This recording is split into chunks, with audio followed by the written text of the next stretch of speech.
Hey there, this is Akshit Madan and welcome back to the day 2 of 30 days 30 concepts of Flutter. And this series is specially made for beginners, so we are going to study each and every part of Flutter in this 30 days. So if you're new on this channel, you can like my videos and you can subscribe to it, and you can also follow me on the social media links. I really post some amazing stuff on my Instagram page. Now, in the last part, in the day one, we have studied about container and a sized box, right? So now, in this part, we are going to study about rows and columns because these rows and columns are like the backbone of your app. Without learning these rows and columns, you can't proceed further and you can't make a complete, fully fledged app, right? So everything that I'm going to write in this video, I'm going to provide the GitHub repository. So don't worry, but I will suggest you to code along with me. And yes, so let's start coding and let's move on to Visual Studio Code. So here, as you can see, in the last part, we studied about container and a sized box, and this was the file container underscore size dot dart. And in this file, we studied about box decoration, shadows, border radius, about in a container, right? So now we should move on to rows and columns. For that, I'm going to create a separate file in this widgets folder. So go to this widgets folder, click on this icon, and let's create our file. Rows calls dot dart, that is rows and columns dot dart. So let's create it, and over here also I'm going to create a stateless widget, and to create that I have to import material dot dart file. So let's import material dot dart file, and I will define a stateless widget.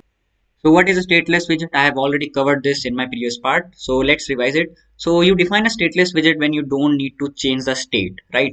So, but you define a stateful widget when you need to change the state. I'm going to cover this stateful widget soon. So, but now let's define a stateless widget. So let's name this stateless widget as rows calls, that is rows and columns. And as you can see, it is returning me a container, but instead of a container I want to return a scaffold, that is a roof, that is like a roof of my application, right? So in this scaffold you get a lot of parameters. First of all, we have an app bar. So let's define an app bar. In this app bar we have to define the app bar widget, and we can give it a simple title. Let's give it rows and columns. Now, if I have to go in my main.dart, and as you know that I was returning container sized in my previous video, but now I have to return rows calls now, right? So now let's save it, and you will see that a simple app bar will be visible in my screen because we have not built anything in the body, right? You can see a simple app bar is over here. Now we have to start building the body of the scaffold. So come over here, define a parameter called body. And in this body, we have to define a simple container, and we are going to work in that container. And that container is going to have the height and width of the complete application. So if I define a simple container, and if I want that it should have the height and width of this complete application, of this complete mobile, then what I have to do? I can't define like height is 300 and width is 200 because every mobile has a different dimensions, right? So for that, we have to define media queries. So in this widget, you have to define two variables called var w, which is going to have the width of your mobile. So media query dot of context dot size dot width, and the same thing we have to do for our height. Control C, Control V, make it var h and make it height, right? And in this container, as you know that this container takes parameters of height and width, we can define height as h and we can define width as w. Perfect. Now we have defined the height and width. Let's define a simple color so that you can see that yes, this is my container. So I will define colors dot yellow, and let's save it. You can see this container is taking the complete height and width. Perfect. Now in this container we have to define rows and columns. So first of all, let's start learning about a row. So as you know that what is a row? Row is a horizontal space in which you can put some widgets. Now let's define a simple child to this container. First of all, I'll define a simple container as its child, and I will wrap that container in center so that I can see the container in my center. So center child container, and let's define its height as 60. Let's define its width as 60, and let's give it a colors dot red. And when I save it, you will be able to see a simple container at the center, right? Yes, but now assume that I want to have one more container on the right hand side and one more container on the left hand side of this container. Now you cannot put one more child to this container, right? We can have only one child.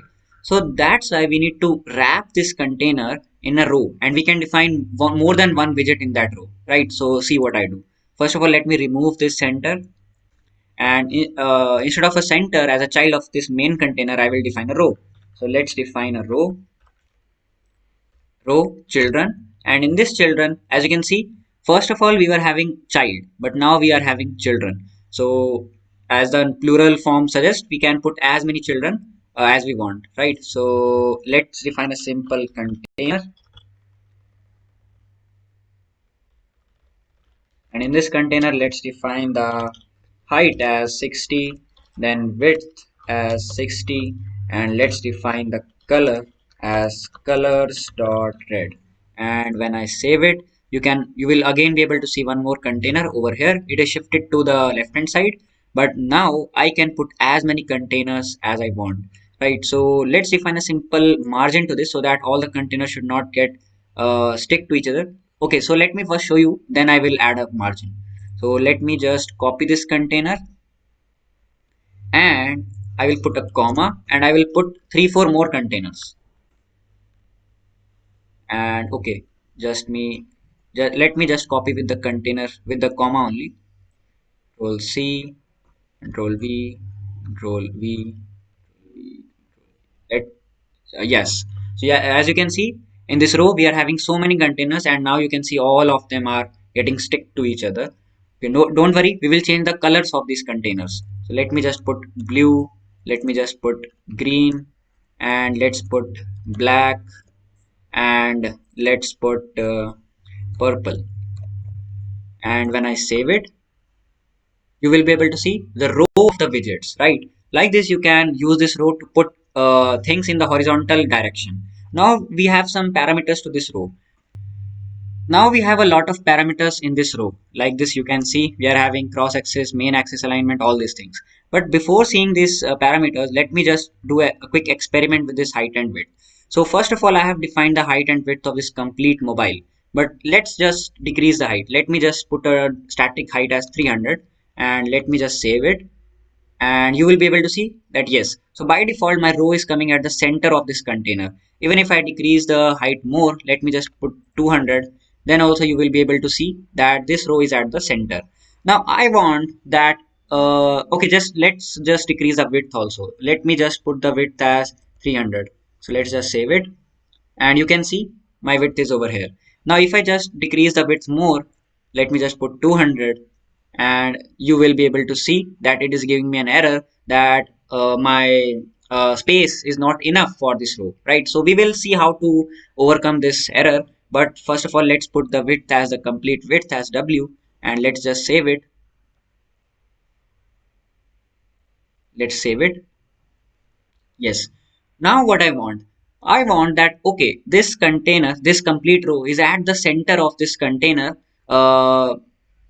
vertically, but I want to keep it at the center horizontally also. So for that I can put main axis alignment in the as the parameter of this row. So main axis alignment dot center, main axis alignment dot center, and I will put a comma and I will save it. Yes, perfect. Now you can see my row is at the center. Now you have to remember one thing, that for a row, as you know that row is something that has a horizontal axis.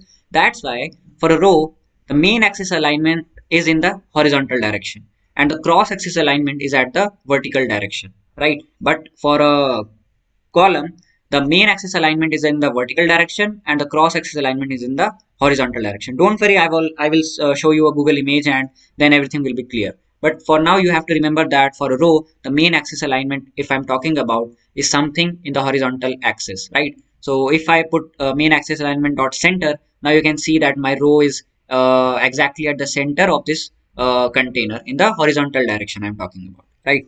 Okay, now I want that these widgets, right, these children of the row should have equal spacing between them. So for that, what I have to do, instead of writing center, I can put space between, space evenly, sorry. You can put space evenly, and when I save it, now you can see equal spacing from all the sides, from the left, in between, then from the right, everything. It is a equally spaced row now, right? Equally spaced widgets. And like the same thing, we have space around. So as the name suggests, it will put all the empty space around these widgets. So when I put space around and when I save it, you can see now they are not equally spaced. All the empty space, all the blank space is put around these widgets. In the same way, we have space between. So when I put space between and when I save it, you can see all the empty space is put between these widgets. There is no space in the left hand corner and the right hand corner, right? Okay. Now we have one more thing, main axis alignment dot start. So that is going to start your row from the starting. Let me just save it, and you can see that everything is at the start. In the same way, we have main axis alignment dot end. So let me just show you, save it, and you can see now this row is shifted to the end side, right hand side. Perfect. So this was the main axis alignment. In the same way, we have cross axis alignment also. So let's see the cross axis alignment. So when I put cross axis alignment dot, let me put end. So what will happen, this row will shift it to this bottom right corner, because cross axis alignment, that is in the vertical direction, end, that means at the end of this container. So when I save it, yes, you can see this row is shifted to the end part, in vertically, right? So when I put start, it will be at the top, as you can see. In the same way, we have center. So when I put center, it will be aligned to the center in the vertical direction. Perfect. So this was my row. And the error which I was talking about is that, let me just put everything in the center. Okay, let's put main axis alignment as start and cross axis alignment as center. When I, yes, when I save it, it is shifted over here. Now, when I decrease the width, let me just show you. When I put the width as 200, then you can see it is giving me an error that your space is not enough for this row, right? Your container width is not enough. So for that thing, instead of a row, we have to use a wrap. And let me just show you, instead of a row, I will use a wrap. You can use wrap in columns also. I will show you. And for the wrap, we don't have main axis alignment and cross axis alignment. So let me just save it. And you can see how it has managed everything in this space. It has shifted all the other containers that were like overflowing from this container. It has shifted all those widgets in the next row. It has made a different row for them, and it has put everything in this container. It has managed everything, right? So this is the beauty of a wrap. So that you get everything in my GitHub repository, I will just copy it. Okay, let's first of all see some more parameters in this wrap. So let me just show you. We have alignment, we have clip behavior, we have cross axis alignment, we have direction. So let me show you direction. So if I put direction, so what is the significance of this direction? By default, you can see that first of all, I had the red container, then blue container, then green container. Now, how it is managing? First of all, we have the red container, then we have the blue container, then we have the green container. So first of all, it is trying to fit everything horizontally. Then if some error occurs or if overflowing occurs, then it shifts all the other widgets vertically. Then it creates a new row. But let's say I want to keep like this. First of all, it should cover all the space vertically. Then if the space ends, then it should move on to creating a new column or creating a new space for them. So what I can do, I can define in the direction, I can define axis dot horizontal. When I save it, you can see nothing is happening because by default it is axis is horizontal only. But now if I make it vertical, then you will be able to see that first of all, it is trying to cover everything in the vertical direction, and when the space ends, then it shifts everything in the horizontal direction. So this is the beauty of wrap. Now we have one more parameter in this wrap is the alignment, how you want to align your widgets. So let me just put it, and we have wrap alignment dot center dot end. If I put wrap alignment dot center, when I save it, you can see everything is center aligned. If I put end, when I save it, you can see everything is at the end. You like this, you have the start, everything that we were having in the row, you have it for the wrap. So what is the use of this wrap? Why do we have to use it? You know that if some overflowing occurs, then you can. But what is the real life example? What is the significance in building your app? You will not be working with this colorful widgets, right? So let me just comment everything for now. And in this children, let me just make it row for now. Don't worry, everything I'm going to give you, and let me just remove it. And in this children, if I define a simple text, and let's say this text is a long something something text, right? And when I save it, you can see how it is overflowing from here. So I can just make it wrap, and when I save it, you can see how it has beautifully managed this text. So this is used when you are building a profile page, and you know that some people will have a longer name, some people will have a shorter name. So how you are going to manage your size and height and width? So you can wrap the text with the you can wrap this text with a wrap, and it is going to automatically manage the longer names or longer emails or longer bios, right? So this is the simple use case of this wrap. So you can use this wrap in this way. Now we have to start learning the columns. Let's do it. Now to provide everything to you, every single piece of code, I have copied this wrap as a row, and I have commented everything. Now I will comment this row also, so that you get the row code also, and you get the wrap code also. And when I save it, it is going to give me an error that I have to provide something. So as a child, now I'm going to provide a column. So let's provide a column, and in this column also we have children. So let's say I'll copy the same containers. So let me just copy them, uncomment, copy, then comment. And in this children, I will just paste them. And when I save it, so let me just again increase the height as H and the width as W. And let me just save it. You can see that how column is managing. The row was managing the widgets horizontally. It was all the widgets were horizontally aligned, but now all the widgets are vertically aligned. And in this column also we have main axis alignment, cross axis alignment. So let's just see them. Main axis alignment, main axis alignment dot center. And you know that for a column the main axis alignment will be this, the horizontal axis, sorry, the vertical axis. So when I put main axis alignment dot center, it is going to place this complete widget children in the center. So let me just save it. You can see over here. And when I put main axis alignment dot end, it will be shifted at the end of the main parent, as you can see over here. If I put start, you can see it will be shifted to the start. Like this, we have space evenly. So let's just see it. We have space evenly. Yeah, like this. Then we have space around. So like this, you can play with your columns and rows. We have space between. Let me just save it like this. So like this, you can just play with the main axis alignment. Now let's just see the cross axis alignment.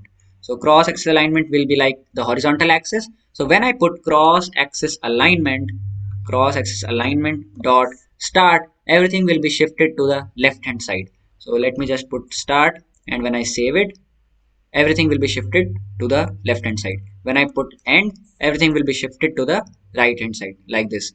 So this was everything about rows and columns, and the significance of this wrap. Now you can also wrap this column. You can also make this column as a wrap. So for that, let me just decrease the height. First of all, let me just make the main axis alignment as start, and cross axis alignment as center.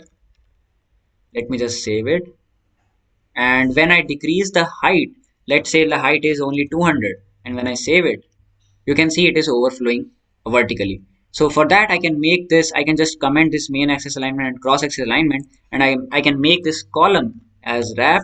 And when I save it, you will be able to see that how it has perfectly managed everything. So for that also, I can define the direction. if I put direction as axis dot vertical, then everything will be first of all vertically shifted, then it will manage them horizontally like this: red, then blue, then green, red, blue, green. Now it is first of all trying to manage it vertically, but as the space is ending, then it is shifting everything horizontally like this. So this is the significance of this direction. Now you also have the alignment. So if I show you alignment, so it is wrap alignment, wrap alignment